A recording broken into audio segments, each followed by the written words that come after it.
Good afternoon, ladies and gentlemen. Thanks for coming today.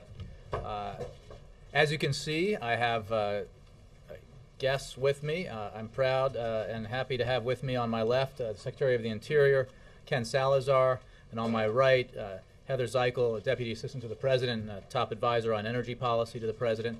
They're here to talk about the blueprint for a secure energy future, the one-year progress report that was provided to the President today.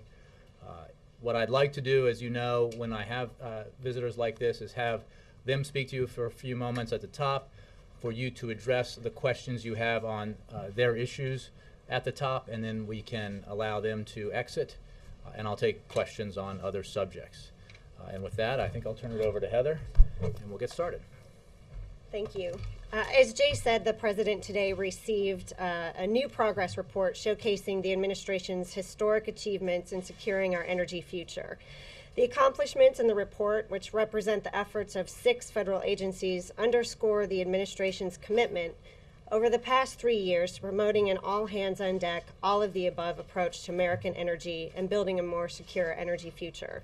I want to discuss a couple of the highlights. A year ago, the President set a bold but achievable goal of reducing oil imports by a third in little over a decade. Thanks to booming U.S. oil and gas production, more efficient cars and trucks, and a world-class refining sector, we've already cut net imports by 10%, or 1 million barrels a day, in the last year alone. And with the new fuel economy standards the President announced last year, we're on pace to meet our goal by the end of the decade. Speaking of those fuel economy standards, the Obama administration's put in place the first ever efficiency standards for heavy-duty trucks. And as many of you know, we proposed the toughest fuel economy standards for passenger vehicles in U.S. history, requiring an average performance of 55 miles per gallon by 2025. Over time, these new standards will save consumers more than $8,000 over the life of the program. We've also doubled renewable energy generation, developed advanced alternative fuels, and supported cutting-edge research and development in clean energy technologies. To speak a little bit more about our role in expanding domestic oil and gas production is Secretary Salazar. Thank you very much, Heather. I think it's important for all of us to note that the domestic oil production is at an 8-year high in the United States of America. Domestic gas production is at the highest level that we have seen in recent memory. And as Heather just said, we are importing the lowest amount of oil that we have in 16 years to the United States of America. For me, for my time as a U.S. Senator and watching this debate now over the last 30 years, remembering back in 2008 when we were importing 57% of our oil from foreign countries, to today, when in 2011 we're importing only 45%, is a dramatic achievement and one that we are very proud of. On the level of activity that we have underway in the United States, we had a 55% increase in the number of rigs that were operating in onshore for both oil and gas, as well as a significant number operating in the Outer Continental Shelf, including in the Gulf of Mexico, where the Gulf of Mexico is back to work again and oil and gas production is taking place there. On federal lands and water, we have moved forward in the last 3 years with a 13% increase in oil and gas production just from the federal lands themselves. Gas production in 2011 was one of the best years that we've had in the last decade. And the acreage that is being allowed to be developed by industry now includes about 72 million acres both on the land and in the sea, where they currently are not developing. That is 72 million acres that have been leased to oil and gas companies where they currently are not developing. We have moved forward to continue the robust all-of-the-above energy strategy, which the President directed us to do so, by continuing to lease in the Outer Continental Shelf as well as onshore. In 2010, we leased over 34 million acres of oil, and we offered to lease 34 million acres of area in the Outer Continental Shelf. Oil and gas companies only leased 2.4 million acres of those offered acres. In 2011, at a lease sale that I conducted in New Orleans, we offered to lease 21 million acres. It was a highly productive lease sale in terms of the amount of money that came into the American taxpayer. At the end of the day, about 1 million acres were leased by the oil and gas companies. And in 2012, this summer, we will plan on moving forward with the additional lease sale of over 30 million acres. Onshore, just to make a quick comment about our continued efforts to lease out the millions of acres of the public estate for oil and gas production. Oil and gas companies today are sitting on 7,000 permits that have been issued to oil and gas companies where they could move forward immediately and start producing those leases. Just a quick word on the renewable energy program, which Heather spoke about for just a minute. This president has really led a renewable energy revolution, which we are very proud of. The amount of renewable energy that has been produced here in the United States has now doubled in the last 3 years. We're proud that in the Department of the Interior and through the Public Lands of America that we have permitted 29 solar, geothermal, and wind projects in the last 3 years. We are on target to meet the President's direction that we get to 10,000 megawatts of power, which will power over 3 million homes by the end of the year. And with that, I'll turn it back over to Jay. So what I'll do, I'll call on folks, and again, if you have questions for Secretary Salazar, Heather Zeichel, let's do those now, and then I'll stick around for other subjects. Alistair. Secretary Salazar, you've said that all options are on the table in tackling the high gasoline prices. Could you discuss the conditions under which you consider a release from the Strategic Petroleum Reserve? You know, I will just say that when you look at the history of the SPR, it was first used by President George H. Bush in the Gulf War I, again used by President George W. Bush during Katrina. And so I think when you look at these issues, and Jay can speak more to this, but I think you know, all options are at the table because the President obviously feels the pain that the American people are facing with respect to gas prices. But I would say again, this is probably the most important point, Alistair. I think when you look back from the formation of OPEC and even before then, that you've had price shocks that have occurred in this country now over a dozen times. And every time that you have oil and gas price shocks occurring, you have all the political rhetoric in the country rising to the highest volume that it could be raised.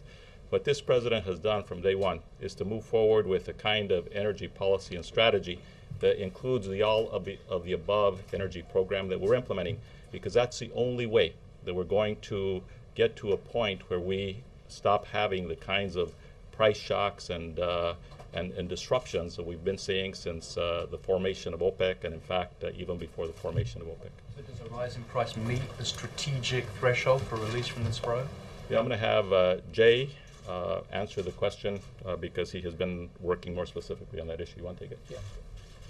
Sorry, sir. Alistair, as you know, the President has said, as the Secretary just said, that he looks at all options, and all options remain on the table in terms of a strategy to deal with the near-term issue of high gas prices. But we're not going to talk about the SPR with any specificity. And I would simply note that the President is very cognizant of the impact that the high prices at the pump are having on American families as they struggle to make ends meet. It's a reminder of why it was so important to extend the payroll tax cut, which by putting an average of $1,000 extra in the paychecks of the average American family is helping those families, 160 million Americans, helping them deal with higher oil and gas prices. He is also making sure that the Department of Justice has reconstituted the working group that's going to make sure that no fraud, speculation, price gouging is taking place in the country as a result of these higher oil prices. And he will continue to review other options. He has also said, because it is a simple fact, that any politician who pledges to the American people that he or she has a three-point plan to cut the price of gasoline to $2 or $2.50 is not on the level. You guys know it. Such a plan does not exist, at least not such a plausible plan. The global price of oil is affected by a variety of factors, some of which are well beyond the control of any administration. And they include growth in emerging countries like China and India, Brazil, as well as unrest in the Middle East and other areas of the world. That's why the President is focused on the things that we can control, the things that Secretaries Salazar and Heather were talking about in terms of an all-of-the-above energy approach. Next question. Ed? Mr. Secretary, you said oil production is up, including on federal lands. Republican line continues to be that it's up on private lands, but not on public lands that you control or public waters. Are you putting those stats together to get production is up, or do you have stats they don't have? We're trying to sort out who's right, because Republicans keep saying production is not up on federal land, it's up on private land.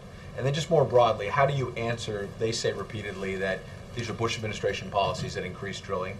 Jay has previously said, acknowledge that's the case, but also that this president has increased drilling as well. How do you sort all that out? Ed, I would say that those attacks are simply wrong. The fact of the matter is that we are producing more from public lands, both oil and gas, both onshore as well as offshore, than at any time in recent memory. And when you look back at the year of 2009, 2010, 2011, we've continued to make millions and millions of acres of the public estate available both on the land as well as on the sea. Even after having dealt with the national crisis of the Deepwater Horizon, the President and his administration have stood up a safe and robust program to continue to explore and develop the sweet spot of America, and that's the Gulf of Mexico, where about a third of our oil and natural gas come from every year.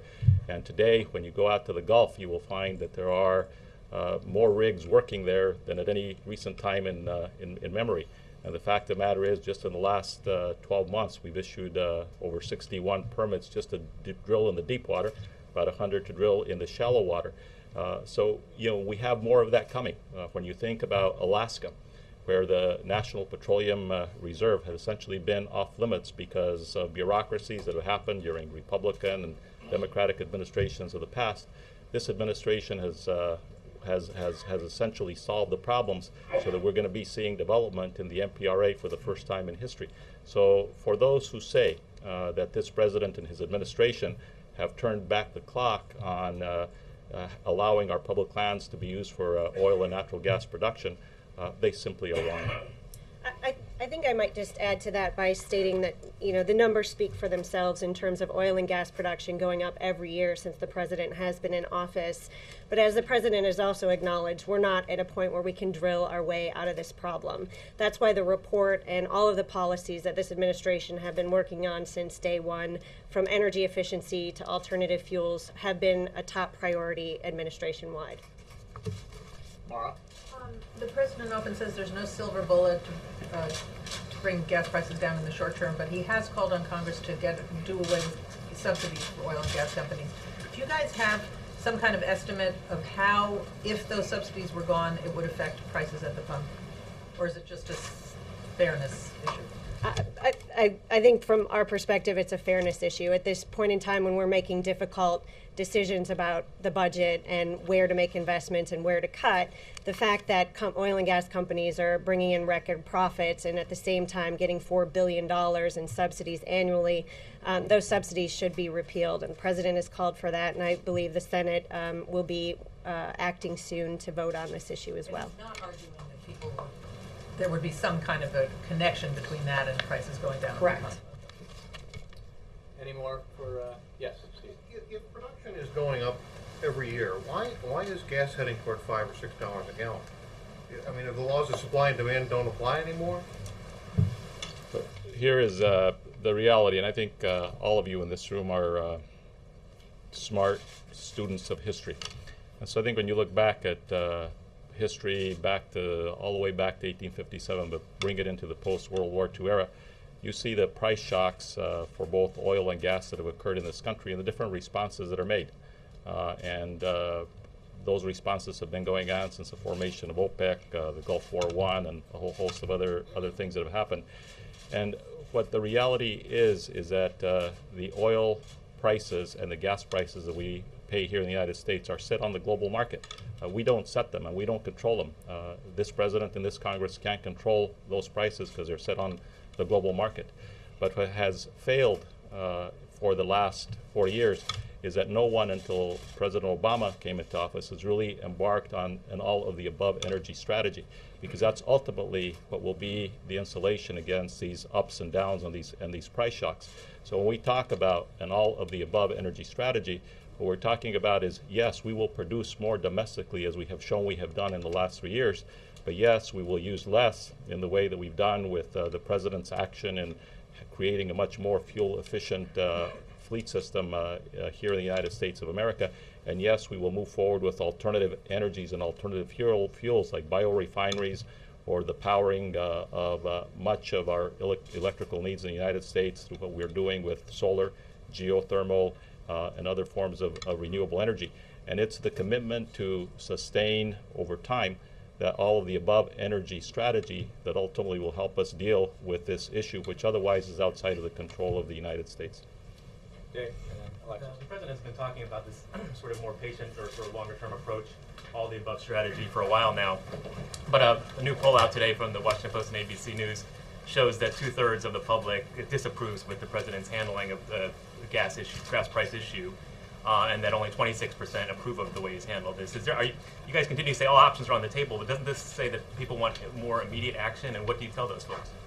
Dave, if I could, I think the fact of the matter is the president, the administration is not focused on polling data. We are obviously aware that Americans are paying a very high price when they fill up their gas tanks. And the president is focused on that and concerned about it and understands the kind of impact that has on hardworking American families who are trying to make ends meet.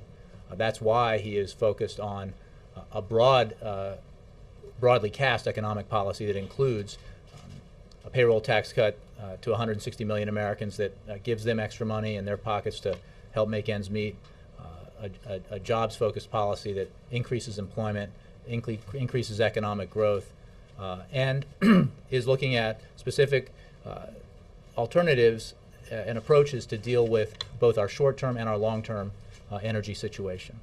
But it is a fact, and this goes to the question that Steve had about why the price of oil is up, that if drilling were the answer, if increasing drilling were the answer in the United States to lowering prices at the pump, we would be seeing lower prices at the pump, because under President Obama, we have increased significantly domestic oil and gas production.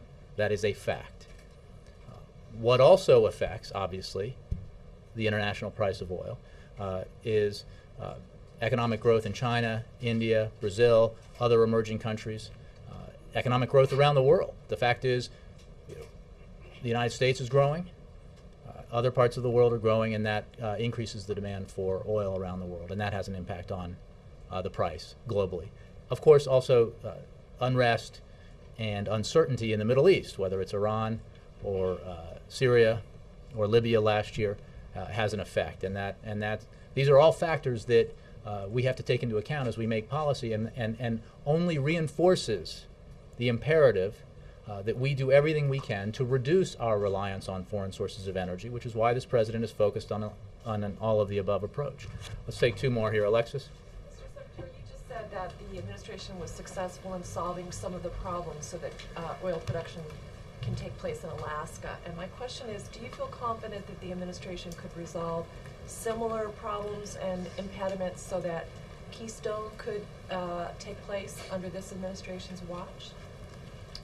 Well, let me just say something about Alaska first. I think the MPRA had basically been off limits for a long time, but because we've been able to move forward, we expect ConocoPhillips actually to start a play there in the not too distant future in terms of developing the MPRA. And also, I think in the months ahead, we're in the midst of reviewing what will happen up in the Arctic seas as well. Have not made the final decisions there.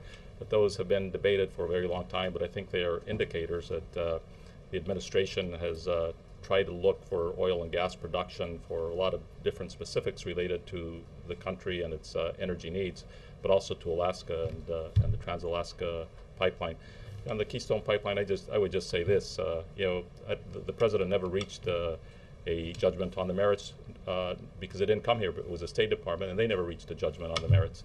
You had a Republican governor who I know who was very opposed to the initial configuration of that pipeline, and we're still waiting to receive the application on the new pipeline. And so I think if people were to put politics aside, what they would say is TransCanada should come forward, put its proposed pipeline route on the table, and then have the process engaged so that it can be formally evaluated and a decision can be made on the merits. And I would just add to that, one of the things we were encouraged by is the fact that the Cushing, Oklahoma to Port Arthur section of the pipeline will be going forward. And from our perspective, that's certainly an opportunity to create jobs, but also to address an energy challenge. In Cushing, we have a glut of oil. We'll be able to move that oil more efficiently and effectively. And that's a portion of the pipeline that's not controversial that we can get started with. The president has asked where the federal government has a role that we expedite the work that we have to do, and we're committed to doing that. But again, that is one pipeline. And this administration has actually approved a number of oil and gas pipelines, including one from Canada. So, whether it's oil and gas or what we've done in the renewable sector or with our infrastructure, this administration has a record of success. Yes, sir. A distinguished gentleman in the back. Yeah. Yes, I was wondering what the administration calculates the jitters premium, uncertainty in the Middle East, to be in the price of a barrel of oil today. The API says it's 15%. I hear it's much higher. I don't think that I can tell you specifically what that number is, but as Jay has mentioned, what we're seeing today, and certainly the president recognizes the pain that families are seeing at the pump when they're already struggling to make ends meet, that those outside forces, including what we're seeing in terms of growth and demand from emerging economies, China and India, with millions of new drivers on the road, as well as the increased tensions in the Middle East. We know those are driving up prices, and we know that's having an impact on American consumers. And that's why the president has directed his cabinet to take all actions available to help address these challenges in the near term. Thank you all. Thanks very much, sir. Thank you. Heather.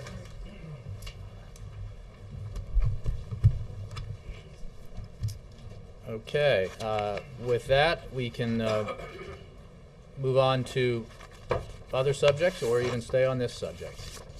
Ben, do you have a question? Yeah, a couple about the civilians in Afghanistan who were killed by the American soldier. Did you have a statement on that you want to read, or should I just jump in? No, go ahead. Okay.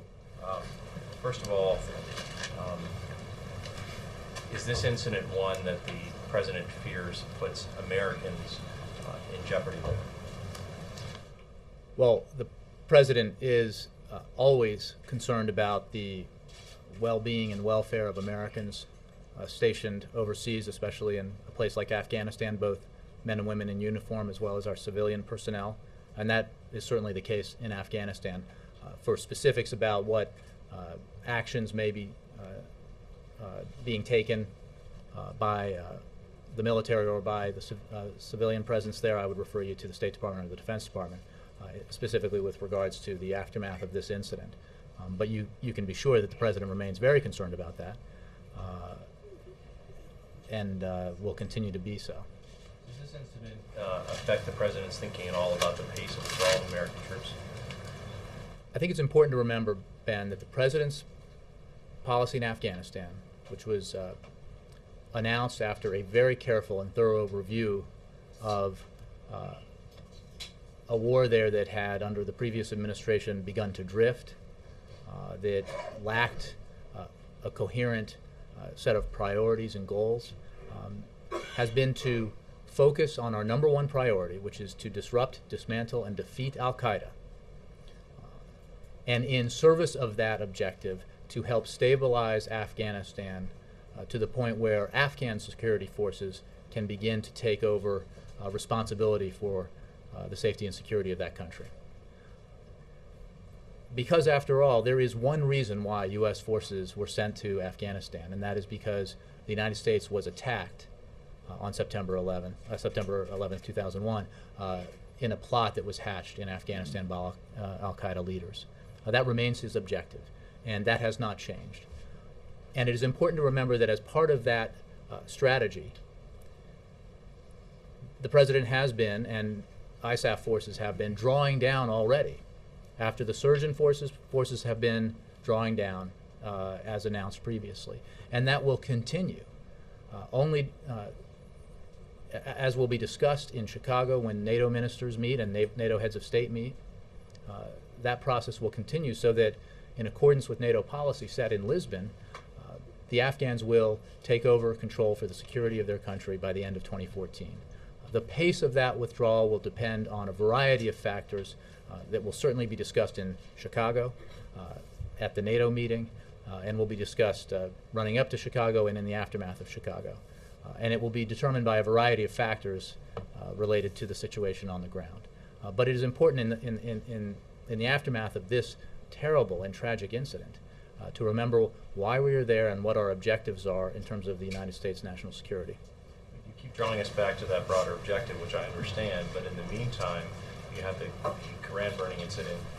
In the aftermath of that, Americans killed by the Afghans that we're serving with. Now you have this tragedy of an American killing children in their sleep. When you say there are many factors that could affect when we pull out, can you tell us whether something like this would affect the president's thinking? We have been in Afghanistan for more than a decade. Thanks to the president's focus of our policy and strategy on eliminating al-Qaeda, we are in the process of withdrawing our forces as we turn over responsibility for security to the Afghan security forces. We have seen difficult challenges in Afghanistan before during the course of these 10 years, and as recently as in the wake of the inadvertent burning of the Koran not long ago. And the fact is that even in the aftermath of that, in our negotiations and consultations with the Afghan government, we resumed our work on the strategic partnership and resolved difficult, long negotiated detention issues to sign an extremely important memo of understanding just last Friday with regards to transfer of control of detention facilities over to the Afghans.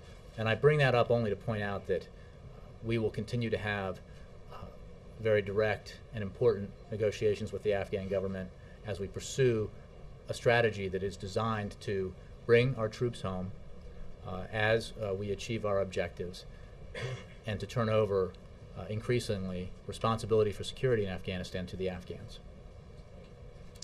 Yeah, and then Jake. Jay, thanks. Just to be clear, will there be any review of US-Afghan policy in light of the killings on Sunday in Afghanistan? There is an investigation underway already into the events that happened and the tragic killings of Afghan civilians. And I would refer you to the Defense Department and ISAF for more details about that. As tragic as these events are, the strategy is focused on disrupting, dismantling, and defeating al-Qaeda, stabilizing Afghanistan so that Afghan security forces can take responsibility for the security of their own country, which would allow us to continue to draw down our forces. And that is the strategy and the policy that the president is implementing. I'm sure there will be discussions ongoing between U.S. military leaders as well as civilian leaders in Afghanistan and the Afghan government in the wake of this incident. But our strategic objectives have not changed, and they will not change. And we will continue to discuss with our Afghan counterparts the need to implement our strategy and develop that strategic partnership that will allow us ultimately to turn over responsibility to the Afghans. Is the president worried that the incident could harm his own standing with the American people who are worried about America's role in Afghanistan? The president is focused on the national security interests of this country. And when he was campaigning for this office, he made clear that if elected president, he would refocus attention on our efforts in Afghanistan, attention which had flagged because of the focus on Iraq under the previous administration, because he felt that our number one objective in the wake of 9/11 should be to eliminate al-Qaeda. The development and implementation of his Afghanistan strategy was meant to do just that, refocus our priorities, make clear what we are in Afghanistan to do, and make clear that we are not there to do more than that. He has focused very clearly on the implementation of that strategy, and it has, I think, by any standards, met with some success with regards to diminishing al-Qaeda. But that fight continues. And this president is committed to fulfilling his responsibility as commander-in-chief to ensure that al-Qaeda does not pose a threat to the United States or its citizens. Jake, and then Alexis. A couple weeks ago, I asked you if you had any idea how many al-Qaeda members there were in Afghanistan. It had been under 100 a couple of years ago when then CIA Director Panetta said, do you have an updated number? I don't. I mean, that's probably an intelligence assessment that, if I did have it, I might not be able to share with you. But what I think was true then remains true now, which is that the region between Afghanistan and Pakistan has been a focal point of our efforts, and that the goal of the Afghanistan strategy has been to both go after and remove from the battlefield leaders of al-Qaeda, but also to create a situation in Afghanistan that makes it inhospitable to the hosting of al-Qaeda in the future. And that effort continues. Well, okay, here's the larger question. Even though the tens of thousands of U.S. troops who are there are brave and heroic and doing what they're asked to do, do you think that the presence of U.S. troops in Afghanistan right now is actually making it more stable and less hospitable for al-Qaeda, or is it doing the exact opposite? I don't think there's any doubt that we have had success in the implementation of this strategy in making life a lot harder for al-Qaeda. And that has been a direct result of the president's approach in Afghanistan and Pakistan. I really don't think anybody could doubt that. There is no question that this is hard, that the situation in Afghanistan has been and remains difficult, and the challenges that our men and women face are significant. But it is important to remember that it is all done in the name of and with a focus on the number one priority, which is to enhance American national security interests by disrupting, dismantling, and ultimately defeating al-Qaeda. And the stabilization of Afghanistan, of its government, and the building up of its security forces is done in service of that goal. And that's why the mission is so important. It is not the case, and this was debated at the time, that our policy is or should be about trying to create a Jeffersonian ideal in Afghanistan. That's not going to happen. And I know that's not what you're saying, but I'm making this point in the context of why the focus of the mission is so important. One national security expert said to me, we've reached our sell-by date there. We've been there a long time. And the president has made clear that his policy is designed to allow us to draw U.S. forces down as we accomplish our goals there. And it is a very specific plan. It has a timetable attached to it, which some take issue with, although you have to wonder why. Because he understands the impact that more than a decade of war has had on our armed forces and on the families of those who have sent men and women to Iraq and Afghanistan, on our economy. And that is why it was so important to him when he was developing, in that deep dive that you remember, an Afghanistan strategy, that we get it right, that we have the right priorities and the right focus, and a process in place by which to achieve our goals and draw down forces, and that is the president's plan. Right, but at this point, no concern within the White House that the presence of U.S. troops, even though most of them, almost all of them, are doing what they're asked to do, is not doing more harm than good right now. I'm confident that we believe that our presence there is having the desired effect in the implementation and achievement of our objectives, the implementation of the plan and the achievement of the objectives. There are obviously difficult challenges that we face in Afghanistan, and incidents like this do not make it any easier, no question. I think I said Alexis, right, and then I'll go to Dan. What role does the president want the Afghanistan and our the government of Afghanistan, the people, to play in the investigation and then the meting out of justice related to this event? For the investigation and the specifics of that, I would refer you to the Defense Department and ISAF. The President is confident that and believes it is important that there be accountability for what happened. And the Defense Department is clearly investigating this matter, and I refer you to them for details. That he wants Afghanistan to be able to play? I have not, and I think that the United States military is investigating this matter, and we have confidence in the Defense Department to handle it. Yes, Dan. So just to clarify again, this shooting will not impact the timetable for withdrawal of your troops from Afghanistan? No, it will not, Dan, because the strategy is focused on the objectives that I have laid out a couple of times today and certainly previous to today. And those objectives haven't changed. We will continue to work with the Afghan government, with Afghan forces in the implementation of our strategy. We will investigate this tragic incident and make sure that there is accountability. And we will continue to pursue our strategic objectives in Afghanistan, which are about the U.S. national security interest and the protection of the United States, our personnel, and our allies. A lot has been said over the past about the trust between the U.S. forces there and the Afghan forces. Is there concern at all that this could further impact the skepticism between the U.S. and Afghanistan? Well, I would probably suggest that the best people to answer that question are the Defense Department or in Afghanistan, both military and civilian.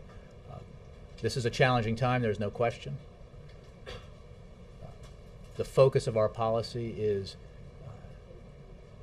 designed to hand over greater authority to and responsibility to Afghan security forces and the Afghan government. I think that demonstrates that our interest is not in staying any longer than we have to. It is a strategy that fully respects the sovereignty of the Afghan nation and the Afghan people. And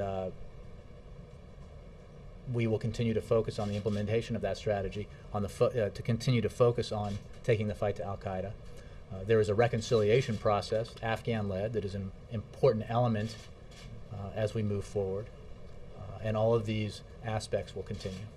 Another matter here.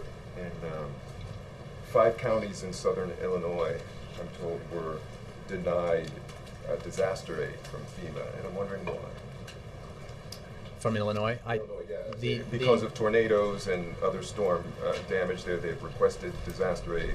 It's been denied, and I'm wondering if you can tell us why. Well, Dan, as you know, the process by which FEMA evaluates requests for disaster declarations is the same no matter which state makes the request. And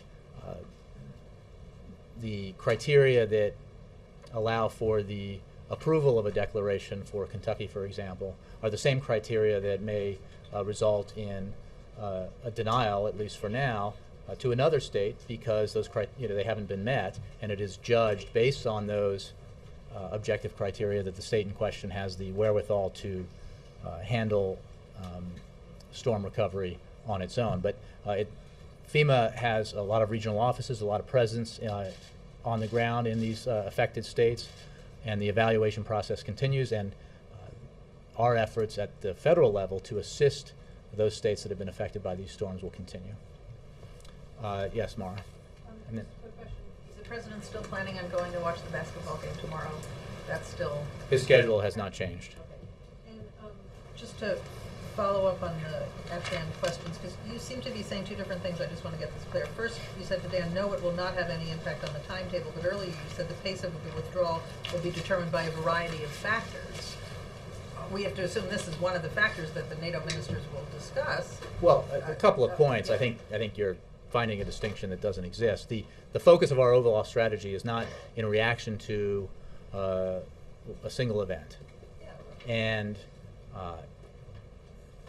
any more than it was 2 months ago. The evaluations of the pace of the drawdown will continue based on a variety of assessments made by U.S. military leaders as well as leaders of our ISAF partners. And I think my point to Dan was that this incident does not change the strategic imperative that is embodied in the President's strategy. He said he wouldn't change the timetable, which Well, is I quite don't believe different it than will the change. goal. Let me be clear. I do not believe that this incident will change the timetable of a strategy that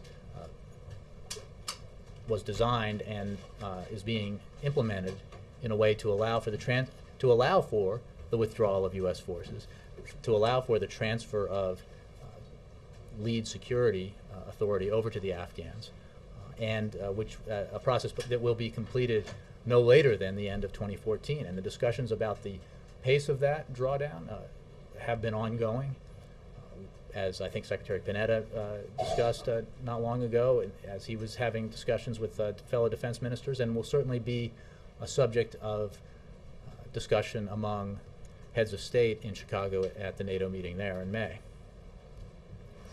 Kristen, and then I want to move around a little bit. Yeah. Thanks, Jay. Turning to Syria, you have said repeatedly that Assad's fall is imminent, and yet, according to recent reports, U.S. senior intelligence officials have said that Assad actually holds a strong position in Syria. So, do you continue to argue that his fall is imminent, and if so, how? What's the So recent reports of citing anonymous sources are saying whatever they're saying. Well, look, we and believe also that we've seen as the the president, uptick in violence. well, there's no question that Assad continues his brutal assault on his own people. There is no doubt about that. We continue to believe that it is not a matter of if, but when Assad will be removed or remove himself from power. His legitimacy has certainly long since been lost. And we are working with a broad coalition of partners around the globe who believe, as the United Nations Security Council resolution made clear, that there needs to be a transition in Syria. There needs to be, first, a cessation of the brutal assault on the Syrian people, and then a transition that allows for the greater fulfillment of the aspirations of the Syrian people. That continues to be our policy. We're not going to put a time by which that will happen. We will simply continue to work with our international partners to pressure Assad, to isolate him, to make the cost of his assault increasingly higher, and work in any way that we can to assist the Syrian people who are suffering greatly under his brutality. And according to a Washington Post report, there have been more discussions about possible military intervention, possibly arming the opposition forces there. Can you confirm those reports? And yeah, I think these are reports that were specific to the fact that, as is almost always the case in a situation like this, when there are international crises or events, the Pentagon develops contingency plans. That is not the same as a policy decision. Our policy remains absolutely what it was, which is our belief that contributing to the further militarization of Syria is not a wise course of action right now. It would cause, it could potentially lead down a dangerous road, and we are focused instead on what I just described to you, which was working with our international partners to help provide whatever assistance, humanitarian assistance we can to the Syrian people, as well as continuing to pressure and isolate Assad. I don't know if Terry Gruca is here. Yes, Terry, did you have a question? I did. From Austin, Texas? Back to your energy policy talk. I know last week there were some congressional hearings about alternatives, Mm-hmm. and one gentleman in the crowd had talked about how alternatives are great in theory, but it's difficult to get Americans to buy them, in part because they're so expensive right now. How do you fix that? Well, the President's approach in his all-of-the-above energy policy is to invest in clean energy technologies so that they become industries that create jobs in this country, not just overseas, and in ways that help reduce the price of alternative energy. A good example is our increasing share of the international market in advanced battery technology. As greater breakthroughs are made in advanced battery technologies, the cost of those batteries declines, which results in a reduced price for the vehicles that use those batteries, and obviously that savings is passed on to the consumer. It is simply a fact in the world that we live in that someone will dominate the alternative energy markets, alternative energy industries, like wind, solar, biofuels, advanced batteries. The President believes that those are quality industries that create well-paid jobs, and he believes they should be here in the United States. That we should not change our reliance on foreign sources of oil to a reliance on foreign sources of alternative energy. And moreover, we create those jobs here, and we reduce our dependence on foreign sources. So it's a win-win. That's why you have to have this long-term strategy, because as he and others have said, we have 2% of the world's oil reserves. We consume 20% of the world's oil. There is no way, with those two facts in front of you, that you can drill your way out of the problem that we have. You have to do more than just drill. You have to drill. You have to increase drilling. You have to increase production. The President's committed to that.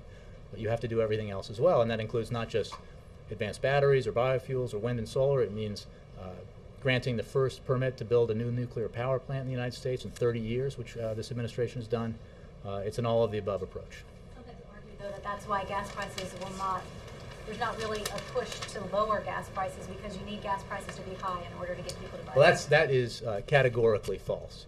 This President is absolutely committed to reducing, to doing everything we can to mitigate the effect of high gas prices on American families and to lower gas prices.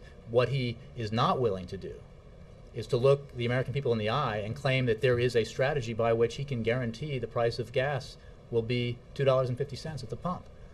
Any politician who does that is lying, because that strategy does not exist. It is a simple fact that there is no such plan that can guarantee the price of oil or the price at the pump.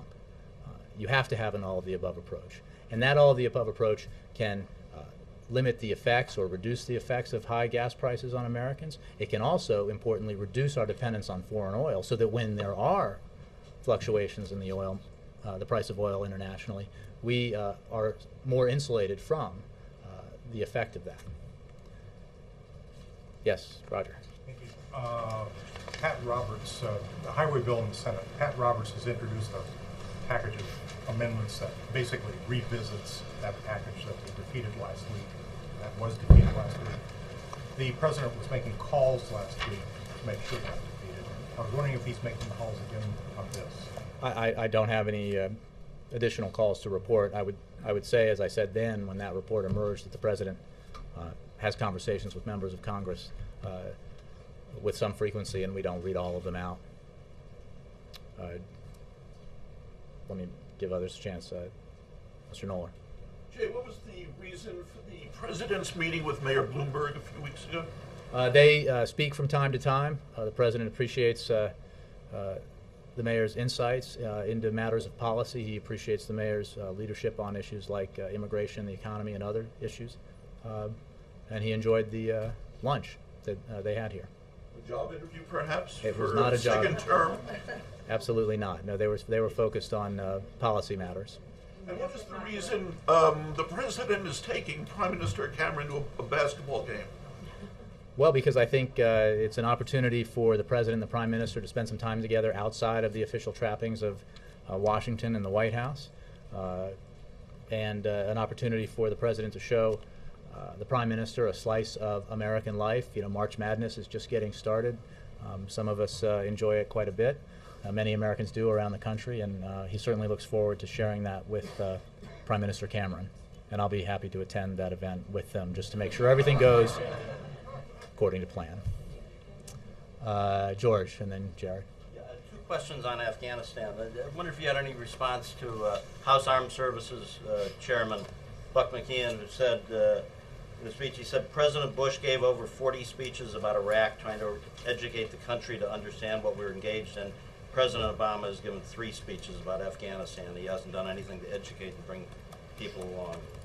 The President has spoken a great deal about Afghanistan and his policy in Afghanistan.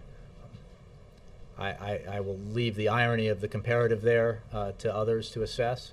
I would simply say that the President's focused on a strategy that's effective, that's in the national security interests of the United States, and that ensures that every bit of effort expended by American men and women in uniform and our civilian personnel over there is aimed at our strategic objective, which is to disrupt, dismantle, and ultimately defeat al-Qaeda. It was because of al-Qaeda, because of the assaults on the United States on 9/11, that we sent U.S. forces to Afghanistan more than 10 years ago to begin with. And it is thanks to President Obama that we refocused our strategy on the reason why we were there to begin with. And it is because of that that we are in the process of drawing down forces in Afghanistan, in the process of transferring responsibility for security to Afghan security forces, and in the process of supporting an Afghan-led process of reconciliation, which would has the hope of, or creates the hope of, a political resolution in Afghanistan, which is absolutely required for the long-term stability of that country. Also, a less substantive question. How did it come about that the President was in the car when he had the conversation with Karzai? Is that just when the call was returned? I'll have to check on that, but that, I think, often is the case. Again, I don't know the specifics of this, but it's often, can be the case that in setting up a call with a foreign leader, especially when there's a great time difference, when it goes through, you want to make sure you get the call and you have the call if it works for both leaders. That's why he sometimes has those conversations on Air Force One, and sometimes when he's in the car. Is Greg Warmuth here? Did he have a... Greg? Nope. Okay. Last one, Victoria. Yes, actually, I think... Sorry, Joe. Then you, yeah. Go ahead, Victoria, then Jared, and then I'm out of here. The killings in Afghanistan happened a few days after a coalition helicopter killed several civilians. And Karzai is holding out on the partnership agreement for the end of night raids. Particularly in light of this recent killing and Karzai saying that this is unforgivable and possible intransigence in negotiations, are you willing to move on night raids? I would refer that question to the Defense Department, to ISAF, perhaps to the State Department. We're focused on implementing our strategy and doing so in a way that ensures the success of that strategy and the safety and security of American personnel, both in Afghanistan and around the world. The specifics of the negotiations with the Afghans, I'll leave to Defense Department and the State Department. Jared, I promise you, yep. Jay, one on Afghanistan. You gave it in the answer just now to George, the mantra of disrupt, dismantle, defeat. Where in the priorities list is do no harm? We are in Afghanistan for a reason, and I have, I think, made clear what that reason is. If you're suggesting, as I think you might be, that the actions that happened yesterday were harmful, certainly they were. That's why we have made clear that that's a terrible and tragic incident, which will be fully investigated, and there will be accountability for it. But that is not, as the President made clear in his statement, it does not reflect the actions that seem to have taken place yesterday, do not reflect the mission, they do not reflect the values or the professionalism of the American military men and women who are in Afghanistan, and they are tragic and unfortunate. And I guess on basketball, a little bit lighter. I know that the President's going with the Prime Minister to this game. It's not the best game in the NCAA brackets. Wouldn't he rather... Are you saying that Sirius might pay for a trip if we go to the Final Four or something? I'm just saying there are a lot of Jay, if you want to talk about cross-promotional Sirius XM opportunities, I'd be happy to have that. Okay. I don't know why the president isn't taking our BlackBerry app with him golfing. But, seriously, why isn't he instead catching a little bit of like Bulls Heat Wednesday night, skipping out a little bit early on the dinner? That would be much more fun for everybody, wouldn't it? We'll look at that option. But the look, this is Prime Minister Cameron is here tomorrow and Wednesday. This is the opportunity that presented itself. March Madness is a wonderful tradition in American sports and American culture, and the President very much looks forward to having the Prime Minister join him for this game. You're saying the President would rather watch this game than Bulls Heat? I didn't say that, no. Okay. Do you have anything on Wednesday's schedule about what they're going to do? Is there a news conference? We'll have to provide details for you. I'm sure there will be the traditional interaction with the press, with the Prime Minister. There's a state dinner, of course, and bilateral meetings. Thanks.